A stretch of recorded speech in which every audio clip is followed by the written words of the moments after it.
Nakauwi din ng Pilipinas sa wakas. Oh. Nasa gubat, wrong turn. Meron pang sapa dito. May ahas. Oh, ang daming kahoy nagkalat din eh. Sarap sana mga ahoy. Oh, may pine tree din. Sa aliwalas. Para rin naman sa bagyo eh. Ayun na oh. Kita na yung lawa. Ayun yung natatanawan.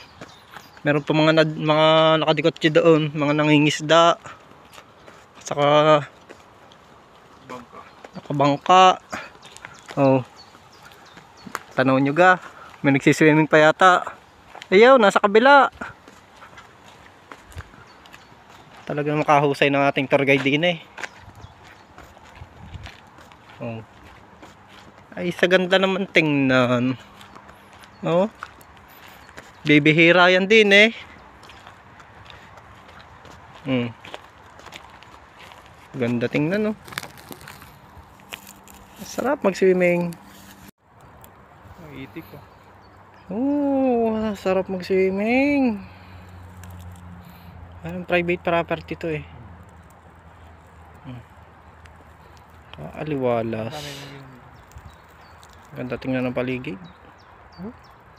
Mga talagang pinupuntahan pa nila to. Kita nyo gayon, nakakotse.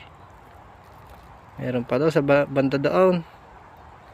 Oh, meron pa nakatent doon. Oh, lumubog na ang ating tropa. Basta nag-iyon. Ayun oh, may tent down. Oh. Wala mo, isa tropa. Tara daw sa kabila. Ayun nga, doon naman kami sa kabila pupunta. Nagpaikot na pa uwi. May nakuha ko oh. Bunga ng pine tree. May nagbabike. Tabay, may nagbabike.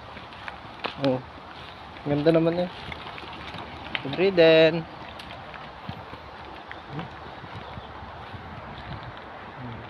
Kita niyo.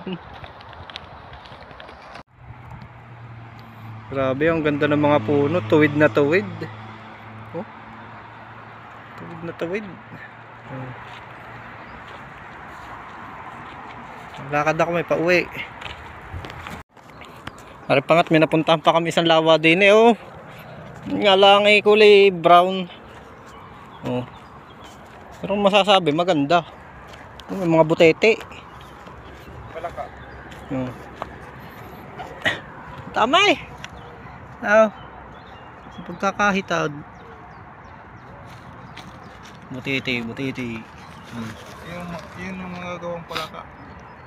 Mamukat mo yung mga palaka na yan. Mga tadpoles.